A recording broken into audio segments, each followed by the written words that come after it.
Okay, so this is a 2005 Bandit 1200S, S model, having the fairing up front here, a little bit more wind protection. So I picked this thing up. If you've been following along, you know I bought it for 350 bucks. And I didn't know how many miles were on it. It didn't have a battery, it wouldn't fire up, motor didn't turn over.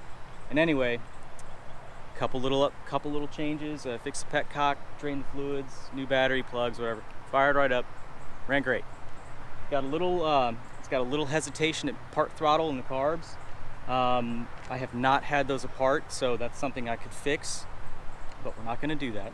So anyway, this thing has 70,301 mile on it right now, and I don't think you would ever be able to tell. This thing was owned, what I suspect, by a couple maybe older owners or something in Kentucky, with the high vis and the fact that it hadn't been modified other than like a Yoshi slip-on.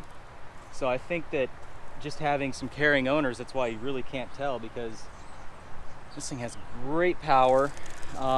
Brakes are a little sticky in the front, but that could be from sitting for a while. I haven't addressed those. You saw I went ahead and I addressed the rear brakes. But overall, it's, you know, it's a little grimy underneath, like where you would expect, but it cleaned up really well. The fairing's a little scratched here, and obviously I've got my super sweet electrical tape turn signal there, and that was just probably from the last owner who dropped it or something like that. And it's got a crack in the windshield, of course, but other than that, there's really no damage to the bike. This thing has survived really well, and from what I've been seeing with maybe some people that have commented on mileage on their bikes, these things just tanks, they just go forever. So if I ever find another high mileage Bandit, I really won't be afraid to pick it up. Yeah, like the FZ1 I had 39,000 miles on it, and that thing ran like a top too. So it's all in the maintenance, and it's all in the care and the owner.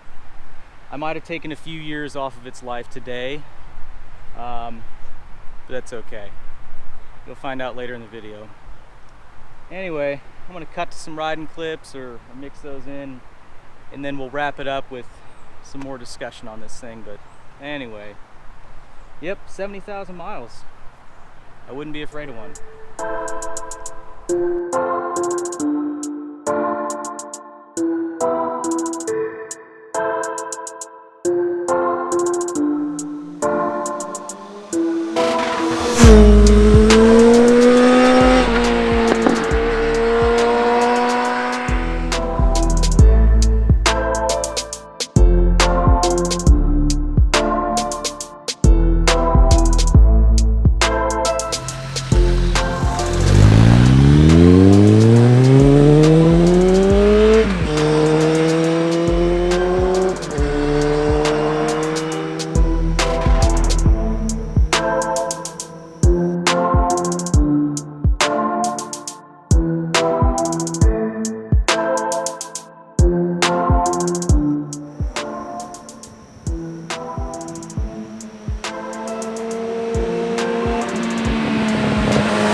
finally doing an update on the Bandit here. I haven't really shown it for a while because there's been quite a few developments. So, not really awesome. In fact, not awesome at all as far as what's been going on. So as you know, if you've been watching, if you've seen the first video, I found this thing without title and I decided to purchase it. It was out of state. I did some checks. I ran the VIN, make sure it wasn't stolen. And upon buying the bike, I did a vehicle history search, I did a record search, and began the whole bonded title process. So, my very first step, because I bought the bike in Illinois, was actually to do an Illinois record search. Now, I had done a Carfax, and what it showed was that the title was active in Kentucky. Now, the guy I bought it from in Illinois, he had never titled it. The guy he got it from said that he had never titled it. So I figured there was no record of it in Illinois. Now, I called the Illinois Department of Revenue, okay? This is like, again, this is like step one before I start the Missouri bonded title process. So I called the Department of Revenue. I asked them if there's any history of this VIN number of this bike in the state, to which they say no. They run the VIN and they say there's no record of it in the state, okay?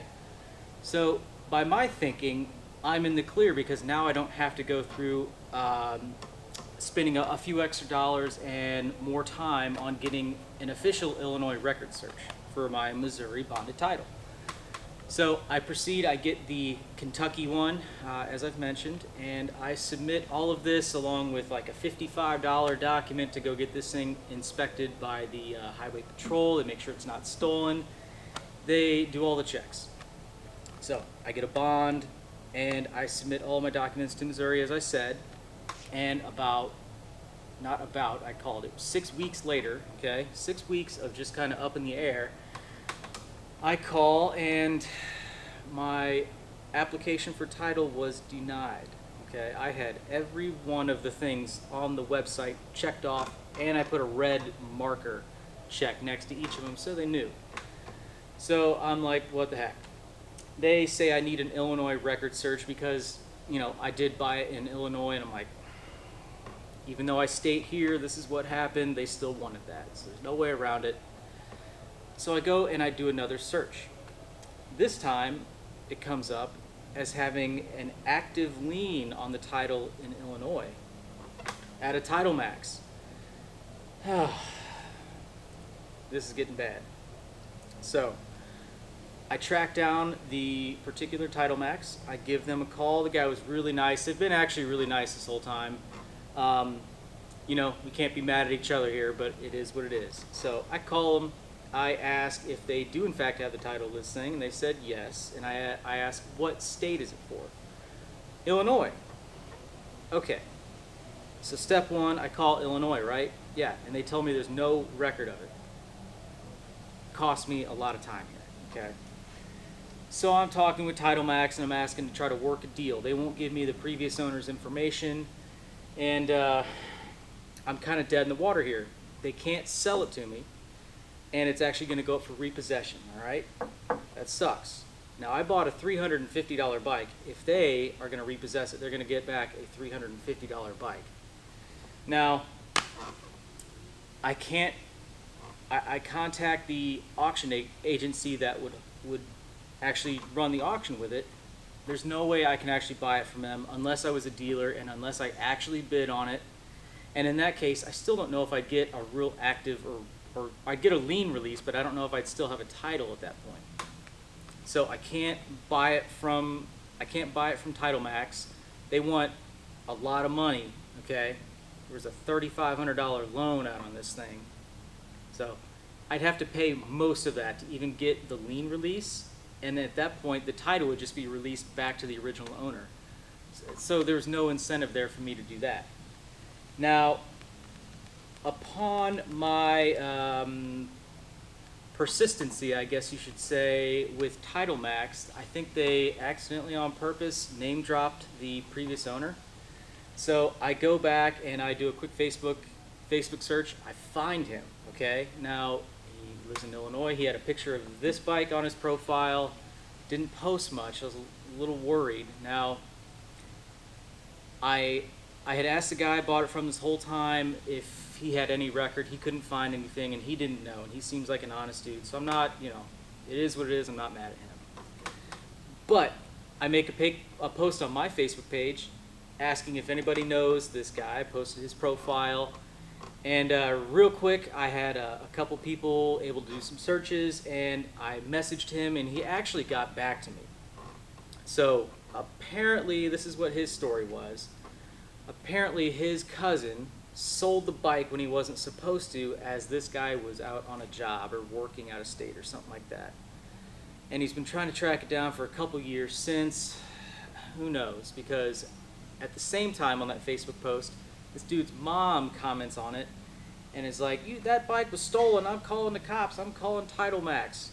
I'm like, ma'am, I'm already talking to your son, I've already talked to the cops, I've already talked to Title Max.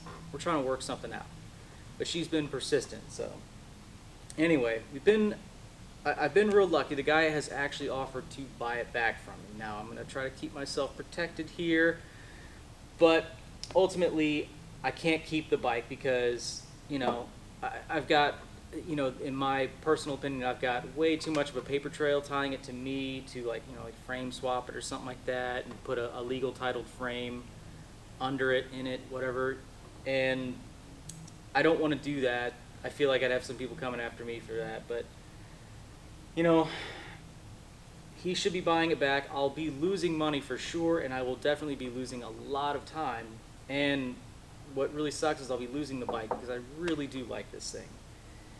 You know, as you see, I've been riding it, you know, and I haven't done certain things to it, like replace the windshield and turn signal and just like a couple little things because I've been waiting on the whole title situation.